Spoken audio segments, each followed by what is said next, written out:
નમસ્કાર ખેડૂત મિત્રો, હું ડૉક્ટર ઉત્સવ પટેલ અને આપણે આવી ગયા છીએ અહીંયા લક્ષ્મણપુરા કંપા ગામે, જે ધનસુરા તાલુકાની અંદર પડે છે, અરવલ્લી જિલ્લાની અંદર. અહીંયા આજે આપણી જોડે કિરીટભાઈ પટેલ ખેડૂત હાજર છે. કિરીટભાઈએ અહીંયા કને જે શિયાળુ સિઝન દરમિયાન એમને શક્કરટેટીના પાકનું વાવેતર કરેલું છે. તો કિરીટભાઈ, આજે 4 માર્ચ 2025, તો તમે અહીંયા કને જે શક્કરટેટીનું વાવેતર કરેલું છે એ કેટલા વીઘાની અંદર વાવેતર કરેલું છે? 10 એકરમાં વાવેતર કરેલું છે અને ગોલ્ડન ગ્લોરી હા એ 7.5 વીઘામાં અને 9.5 વીઘામાં મધુ કરી વેરાયટી વાવેલી છે. એમાં જો આ ગોલ્ડન ગ્લોરી એ 1 જાન્યુઆરીનું વાવેતર અને મધુ 7 તારીખનું વાવેતર. હા, તો અહીંયા તમે 2 વેરાયટીનું વાવેતર કરેલું છે. ટોટલ 10 એકરમાં એટલે કે 17 વીઘાની અંદર વાવેતર કરેલું છે બંને વેરાયટીઓનું થઈને.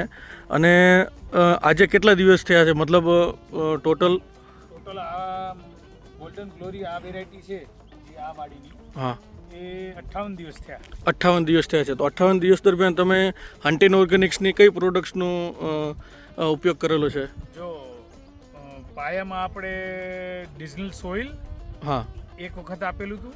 ઓકે, જ્યારે 100 ગ્રામ. હા, સીડ લગાયા એના પહેલા એક વખત આપણે ડિસ્ટિલ સોઇલ બેડની અંદર 100 ml આપી દીધેલું છે અને 1 વીઘામાં. શરૂઆતમાં આપણે જ્યારે વાવેતર કર્યું ને એમાં પટ આપણે સીડ ગ્રોનું આપ્યું હતું. હા, વાવેતર કર્યું એ ટાઈમે આપણે ટેટીના બીજની અંદર સીડગ્રો પ્લસનું પટ આપેલું છે.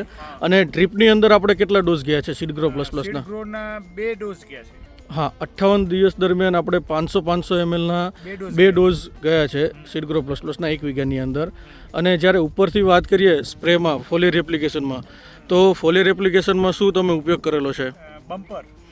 હા, એ બમ્પર 2 વખત આવ્યું છે હા, અને કેમિકલ ભેગું જ જોડે છે. હા, બમ્પર. અને હમણાં જે લાસ્ટ ટાઈમે જ્યારે વ્હાઇટ ફ્લેમ થીપ્સનો એટેક આવ્યો અને આગળ જે ટોચો એકદમ બંધાવા માંડી ને, ત્યારે આપણે છેલ્લે ડિઝનીલ વાયર્સનો ઉપયોગ કર્યો.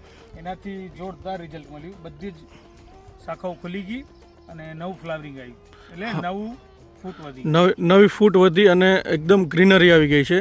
અને જે ટોચો તમારે બંધાતી હતી આગળની, એ ટોચો પણ ખુલી ગઈ છે. અને હાલ ઇન્સેક્ટમાં કેમિકલ ઇન્સેક્ટિસાઇડ જોડે સ્પ્રે માર્યો છે, તો ઇન્સેક્ટમાં પણ ઘણી રાહત છે. અને નવી જે ફૂટ છે એ ચાલુ છે કન્ટિન્યુઅસલી. અને બમ્પર્સનો 2 વખત, હન્ટીન ઓર્ગેનિકના બમ્પરનો 2 વખત સ્પ્રે થયેલો છે અને 1 વખત ઉપરથી ડિસ્નિલ વાયરસનો સ્પ્રે થયો છે. તો આજે ઓવરઓલ તમને કેવું લાગે છે કંટ્રોલમાં, ઇન્સેક્ટના કંટ્રોલમાં અને વાયરસના નિયંત્રણ માટે જોવા જઈએ તો? એકદમ જે આપણે લાસ્ટ અઠવાડિયા પહેલાં જોત ને, તો જે છોડ વાયરસના થીપ્સને વ્હાઇટ ફ્લાયને લીધે જે છોડ જતા હતા એકદમ બંધાઈને, જે માન લો કે વાયરસ કહો, એ છોડ જતા એ બધા રોકાઈ ગયા અને નવી ફૂટ કરતા થઈ ગયા અને નવું એટેક એ બંધ થઈ ગયું. ઓકે, અને નવું એકદમ ફ્લાવરિંગ આવ્યું. હા, બમ્પર છાંટવાથી ફ્લાવરિંગમાં પણ એકદમ ઘણો એવો ફાયદો થયો છે. તો તમે અત્યારે આ પ્રમાણે વાડી તમારી જે જોઈએ છીએ એ પ્રમાણે તમને ઉત્પાદનની દ્રષ્ટિએ કેવું લાગે છે કે ભાઈ કેટલું ઉત્પાદન અંદાજિત આવી શકે એમ છે? આ વર્ષે ફ્રૂટ બેસવામાં થોડુંક આગુ પાછું થઈ ગયું છે ફ્રૂટ સેટિંગમાં, તો અંદાજિત 300 પ્લસ જશું. 300 પ્લસ તો ખરું. એટલે વાંયથી ફ્રૂટ સેટિંગ કેટલું બંધાય છે ને એના ઉપર ડિપેન્ડેડ છે. અને આગળના ફ્રૂટને જોતા 300 પ્લસ જશું. ઓકે, ધન્યવાદ કિરીટભાઈ.